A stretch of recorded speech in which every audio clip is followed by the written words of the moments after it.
जय हिंद जय भारत।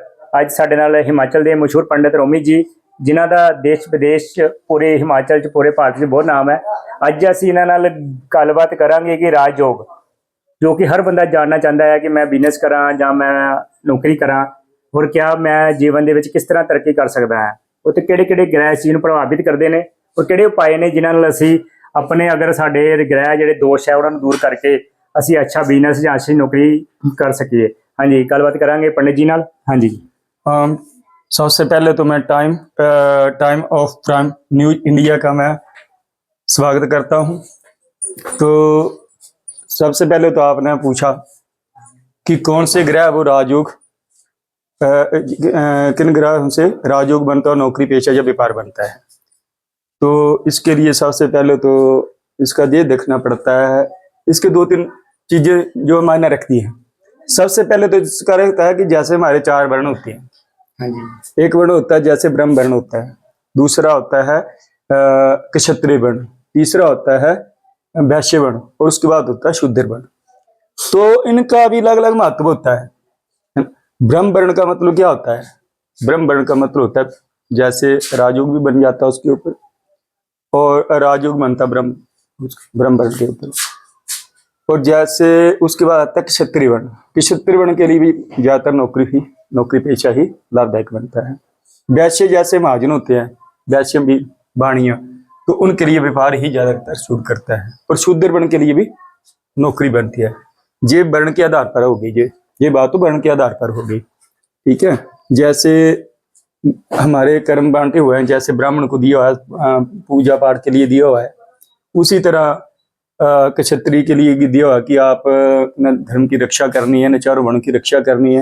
और वैश्यों के लिए दिया आगे आपने व्यापार पूर्ति पूरी करनी हुआ है। और शूद्रों के लिए दिया कि आप तीनों इनके घर में काम करोगे तो आपकी रोजी रोटी चल जाएगी। ये तो आगे वर्ण के आधार पर। दूसरी चीज मायने रखते हैं कि जैसे कौन सी दशा चली हुई है, कौन सी दशा चली हुई है, कौन सी दशा अंतरदशा चली है, उसके ऊपर भी राजयोग बनता है। लेकिन कई बार होता है कि हमारे कुंडली में जो है राजयोग नहीं है, लेकिन हमारी दशा अच्छी चली हुई है तो भी हमारा राजयोग बन सकता है। कई बार होता है कि हमारी कुंडली में राजयोग है लेकिन हमारी दशा अच्छी नहीं चली हुई है, तो उसके आधार पर भी राजयोग जो है वो मायने रखता है। बाकी नौकरी पेशे के लिए इसी के आधार पर जो नौकरी पेशे के लिए बनता है।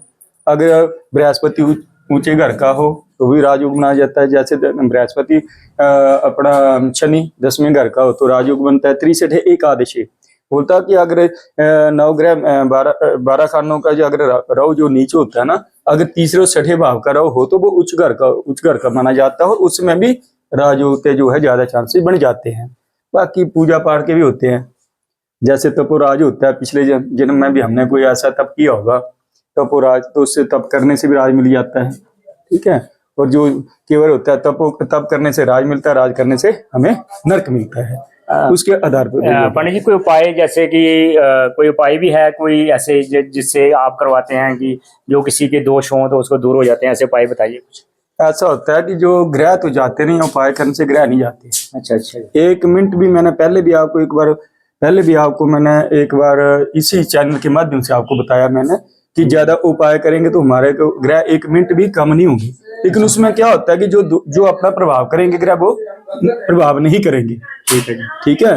जैसे मान लो कि हमने राजयोग करवाना है तो उसके लिए के तो करवाते हैं कि बृहस्पति कुछ करने के लिए जब करवाते हैं तो उसके प्रभाव से भी थोड़ा बहुत फर्क उसमें क्या होता है कि 19-21 चला जाता है। लेकिन आप बोलो कि मैं जब करवा लूँ, मैं ये करवा लूँ तो उससे मुझे राजयोग बन जाता है, ये नहीं होता।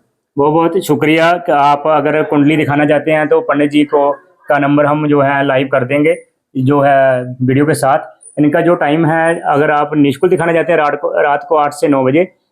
बाकी बहुत ही इनके पास तो दूर दूर से लोग आते हैं। जय हिंद जय भारत।